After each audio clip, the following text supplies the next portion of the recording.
అరే ప్రతిపక్షంలో ఉన్నప్పుడే మిమ్మల్ని ఎవరు చూసి భయపడలేదు, మీరు ఈ రోజు వచ్చి మాట్లాడతారు. నీకు నిజంగా అంత సరదా ఉంటే రా, ఆలగడ్డకి వస్తావేమో రా, లేకపోతే నేను నందికొట్టుకు రమ్మంటాను.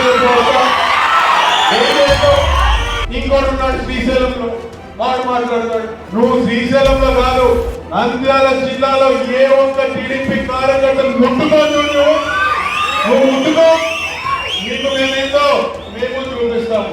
ఒకడున్నాడు అక్కడ గుంటూరు దగ్గర, ఈరోజు ముఖ్యమంత్రి అని చెప్పి కూడా చూడకుండా నోటికి ఎంత వస్తుందంత మాట్లాడతాడు. నేను వీళ్ళందరికీ ఒకటే హెచ్చరిక చేస్తున్నాను. ఒకడున్నాడు మన జిల్లాలో, వాడు మాట్లాడతాడు. రేపు పొద్దున మేము అధికారంలోకి వస్తే పోలీస్ స్టేషన్ కూడా మేమే ఉంటాం, హాస్పిటల్లో మేమే ఉంటాం, ఎంఆర్ఓ ఆఫీసర్లో మేమే ఉంటాం, చివరికి ఇంటి ముందు కూడా మేమే ఉంటాం. ఎవరే మీ కంపలో మీరు సావనరా నాయన, మీకు ఇల్లు లేదా? పోనీ మీకు ఇల్లు లేదంటే చెప్పండి, టిట్కోలో ఏదో ఇల్లు చూసి ఇప్పిస్తాం. ఏం చేస్తారు మేము మా ఇంటికి వచ్చి? అరే ప్రతిపక్షంలో ఉన్నప్పుడే మిమ్మల్ని ఎవరు చూసి భయపడలేదు, మీరు ఈ రోజు వచ్చి మాట్లాడతారు. చేయడానికి వస్తారేమో, నీకు నిజంగా అంత సరదా ఉంటే రా, ఆలగడ్డకి వస్తావేమో రా, లేకపోతే నేను నందికొట్టుకు రమ్మంటాను. ఏం చేస్తావు? కానీ గుర్తుపెట్టుకో, నువ్వు ఒక్కసారి మా ఇళ్ళ కాడికి రావడం మొదలు పెడితే ఇంకొకసారి ఏ ఒక్క ఇంటికి వెళ్ళాలన్నా కూడా నువ్వు ఆలోచించే పరిస్థితిలో నిన్ను పెట్టి ఆలగడ్డల నుంచి పంపిస్తామని నువ్వు గుర్తుపెట్టుకోవాల్సిన అవసరం కూడా చాలా ఉందని చెప్పి నేను తెలియజేస్తున్నాను. ఇంకోటి ఉన్నాడు శ్రీశైలంలో, వాడు మాట్లాడతాడు. తమ్ముడు జగన్మోహన్ మాట్లాడతాడు. నాకేమన్నా అవుతే నా కొడుకు దిగుతాడు, నీకేమన్నా అవుతే ఎవరు దిగుతాడు అని చెప్పి అక్కడ స్థానికంగా ఉన్న ఎమ్మెల్యేలు అడుగుతాడు. నేను ఈరోజు ఆయనకు చెప్తున్నా, నువ్వు శ్రీశైలంలో కాదు, నంద్యాల జిల్లాలో ఏ ఒక్క టీడీపీ కార్యకర్తలు ముట్టుకోదు, నువ్వు ముట్టుకో, నీకు మేమేందో మేము చూపిస్తాము. ఈరోజు వీళ్ళు వదిలేస్తే నోటికి ఎంత వస్తుందో ఒకటి మాట్లాడతాడు. ఒకడున్నాడు అక్కడ గుంటూరు దగ్గర, ఈరోజు ముఖ్యమంత్రి అని చెప్పి కూడా చూడకుండా నోటికి ఎంత వస్తుందంత మాట్లాడతాడు. నేను వీళ్ళందరికీ ఒకటే హెచ్చరిక చేస్తున్నాను, మీకంటే బండ పూతులు నాకు వచ్చు, మీకంటే రెంటింపు తెగింపు నాకుంది. ఎవడి రక్తం ఇక్కడ? రక్తం.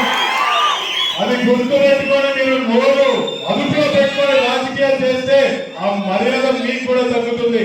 తెలుగుదేశం పార్టీ అధికారంలోకి వచ్చిన తర్వాత కోవట్లు లేచి కూర్చున్నాయి, అంటే మన భాషలో గుంట నక్కలు లేచి కూర్చున్నాయి. ఈ గుంట నక్కలు ఏదో 4 ప్రోగ్రాంలు అటెండ్ అయ్యి ఏదో 2 మాటలు మాట్లాడితే మాకేదో నష్టం అనుకుంటున్నారేమో. చీమ చిటుకుమంటే కొండకి ఏమన్నా నష్టమా? అరే మీకు ఒక ఓటు లేదు, మీకు ఒక దిక్కు లేదు, మీకు ఒక పార్టీ ఒక పదవి లేదు. ఈ రోజు మీరు కూడా మాట్లాడుతున్నారు. ఇంకో పక్కన వైసీపీ కార్యకర్తలకి, వైసీపీ నాయకులకి పక్కన కాన్స్టిట్యూన్సీ నుంచి ఈరోజు వర్కులు ఇస్తున్నారు. ఏ కార్యకర్తలు అయితే ఈ రోజు మన మీద కేసులు పెట్టారో, అధికారంలో కోల్పోయిన తర్వాత మనం ప్రతిపక్షంలో ఉన్నప్పుడు మా క్రషర్ నా తల్లి శోభా నాయకురెడ్డి గారు స్థాపించిన మా క్రషర్ కి మేము పోతే ఆ రోజు మా బావ మీద 307 కేసు పెట్టినాడు. అన్ని మర్చిపోయి రాజకీయాలు చేస్తున్నారు అనుకుంటున్నారేమో, అన్ని గుర్తున్నాయి. ప్రతి ఒక్క లెక్క మాపై ఈరోజు పోలీసులు సెల్యూట్లు కొడతారు మనకి, కానీ గడిచిన 5 సంవత్సరాల్లో పెట్టిన ప్రతి కేసు నాకు గుర్తుంది, ప్రతి లెక్క అట్లనే ఉంది. లొకేషన్ రెడ్ బుక్ లాగా మన దగ్గర కూడా ఒక బుక్ ఉంది.